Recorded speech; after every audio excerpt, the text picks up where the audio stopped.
This is Talking Foreign Policy, a critical look at Canada's role abroad, and I'm Eve Engler. Today we're going to discuss recent forest fires that burned much of the Jewish National Fund of Canada's Canada Park. Flagship initiative of JNF Canada was built on the ruins of three Palestinian villages conquered in 1967. Canada Park has been a flashpoint of protest and also the Jewish National Fund of Canada, which lost its charitable status last year, has also been a site of much protest. To discuss the forest fires, Jewish National Fund, Canada Revenue Agency's role in subsidizing Palestinian dispossession, we have Ghada Sasa, who is the Palestinian Canadian activist and PhD candidate with her thesis titled A Depopulated Paradise, Decolonizing Environmentalism to Recover Palestine.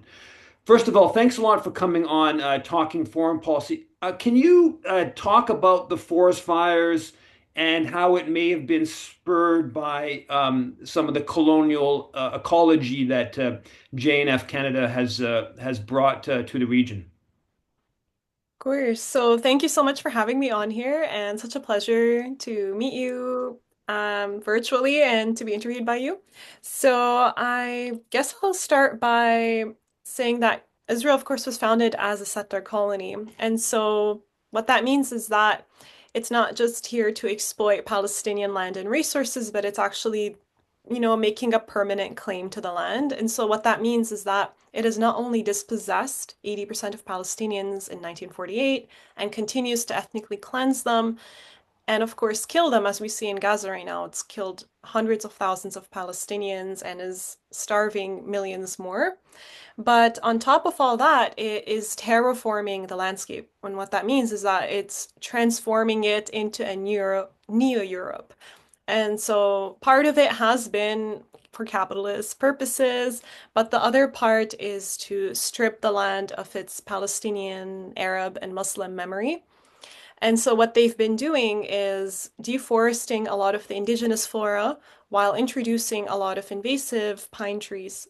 So about 90% of the trees that Israel boasts about having planted since its founding, 250 million trees, 90% of those are invasive. So a lot of them are, for example, Australian eucalyptus trees, but also many of them, and this tree has come to symbolize Israel, is the pine tree. And it's mistakenly called the Aleppo pine because of how it was named by an European botanist.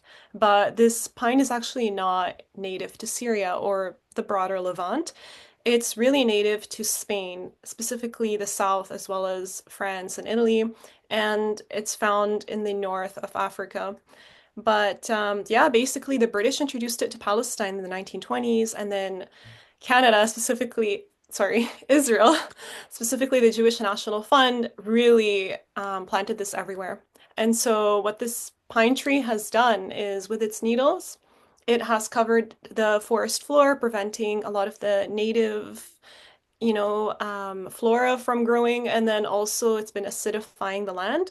On top of that, these trees are filled with oils, making them highly flammable. And so I say that the country has been converted into a tinderbox with these plantations. Even Israeli environmentalists have called these plantations, trying to remember, but I believe the term was pine deserts because they just did these monocultures that wiped out all other forms of biodiversity. And so this just speaks to one aspect of what Israel has done. I mean, I can discuss more, but for example, Israel talks about how it made the desert bloom. So these trees have been a part of its greenwashing campaign, but also to say like Palestinians weren't there, like we didn't exist and we didn't have thriving agriculture for centuries. I mean, Palestine belongs to the Fertile Crescent and it's been called a cradle of civilization and a cradle of agriculture. I mean, the olive tree is one of the oldest cultivated trees in the world and we're known for growing that.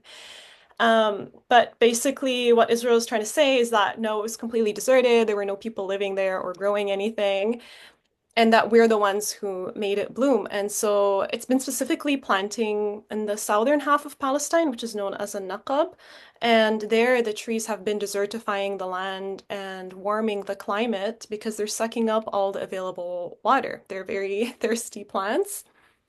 And so yeah, it's been really harmful, but to irrigate those pines, what Israel has been doing is actually diverting a lot of the water from the Jordan River, and it's been contributing to the drying of both the Jordan River and the Dead Sea.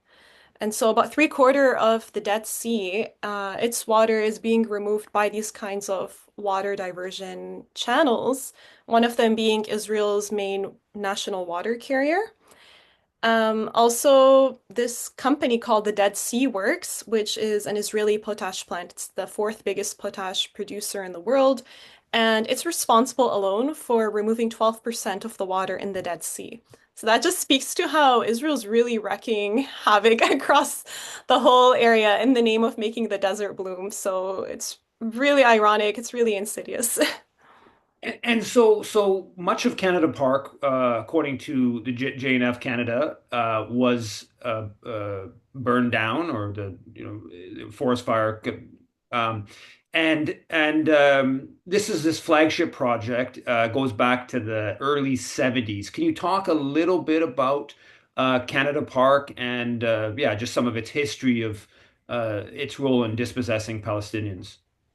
Yes, so basically, Canada Park was, yeah, founded in the 70s. It was led by this Montreal so-called philanthropist, and it was created shortly after Israel illegally occupied the West Bank and Gaza Strip in 1967. And during that time, it ethnically cleansed three villages near Jerusalem, which are Emwas, Beit Nuba, and Yalu, which are, rich in history, and 10,000 inhabitants lived there. Actually, Emwas is known as where, according to Christians, Christ first appeared after resurrection. But what Israel did was, I think, cleanse the people, starved them. A lot of people died en route, just wandering for days, and often it destroyed the villages right on top of disabled and elderly Palestinians who couldn't escape. And then, so immediately after, yeah, it destroyed all the homes again to wipe their memory. And then, with the help of Jewish National Fund's Canada branch, they decided to establish Canada Park by planting pine trees right on top of the ruins. And something I didn't mention before was that about half of the Palestinian villages that have been ethnically cleansed by Israel have actually been afforested. So the trees are a huge part of covering up those war crimes.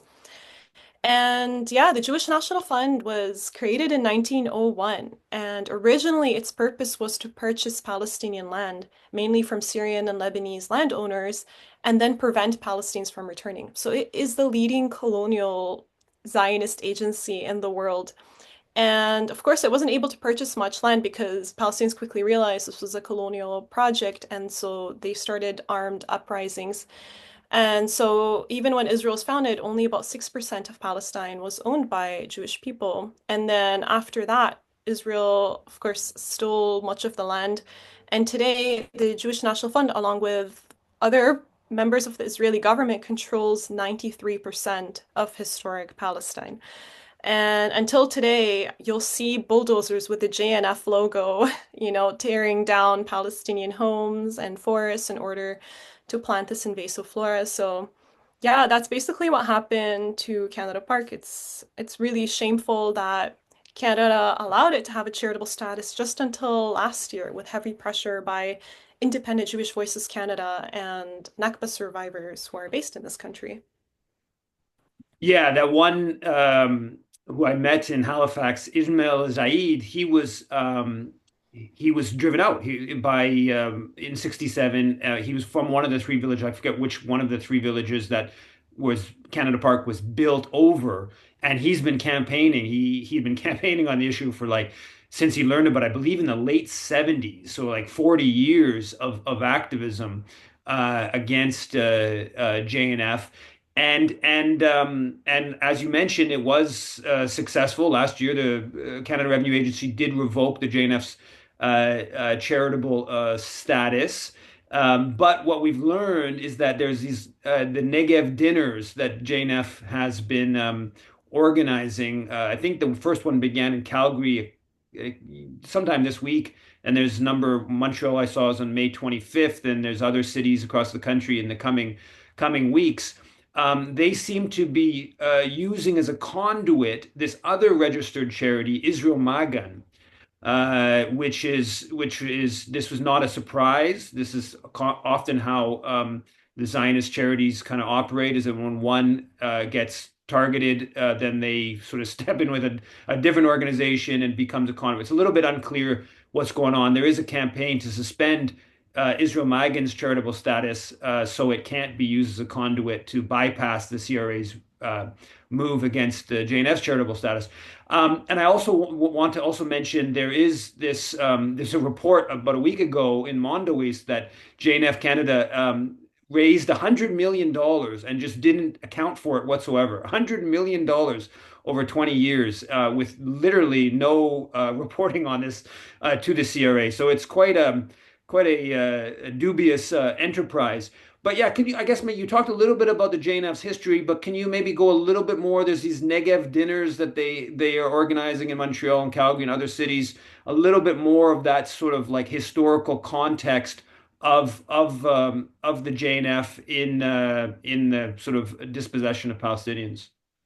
Sure. Yeah, I mean, basically, the JNF has played a key role, first of all, in collecting money from Jewish people around the world in order to fund its colonial project in Palestine. And on the other hand, by fundraising, it was able to indoctrinate a lot of Jewish people and to tell them, right, this land was empty and, we're making the desert bloom, all of this happy talk. And that's what's so dangerous about fascist charities, right? Is on the other hand, they're funding these terrible projects, but they're also whitewashing them. And I feel like, right now we're seeing Canada saying, okay, we're gonna arrest Netanyahu in line with international law. We're recognizing kind of that there's a genocide happening, but why is there no crackdown on all these Zionist charities? I feel like even within the Palestine Solidarity movement, we often ignore their role and how they fuel a racist and Islamophobic narrative. Of course, the JNF has been allowed to get away with this for so long, like not reporting $100 million. It's crazy. I mean, imagine if an Arab charity was doing that. We know that Arab and Muslim charities are the most heavily scrutinized in the country. And so yeah, that just speaks a little bit about the JNF role. I mean, it really targets children a lot of times in schools and in just Jewish households around the world. They've had, blue boxes where they would donate to JNF and they would have oftentimes no idea that it is funding these war crimes. And I've met Jewish comrades who said we feel like we were duped growing up, going to religious schools and donating. Because in general, you would think that tree planting is a positive thing. And that's where I say it's obviously not always the case. And this is why we need to decolonize environmentalism, because we need to see that human and environmental rights are intertwined. We need to, if we want to really combat climate change, we need to get to the roots of it, which is we tackle white supremacy and capitalism and misogyny. We need to listen to Indigenous people and give them land and sovereignty back. So, yeah, that's a bit about the JNF. Honestly, more than the fundraising, it's really that how it's able to manipulate minds into enabling this genocide against Palestine. Well, thanks a lot for coming on Talking Foreign Policy and weaving together this question of Canadian subsidies, registered charities, the ecology, and the colonial project that our government is subsidizing in Palestine. Thanks a lot for coming on Talking Foreign Policy, Ghada. My pleasure. Thank you so much for having me.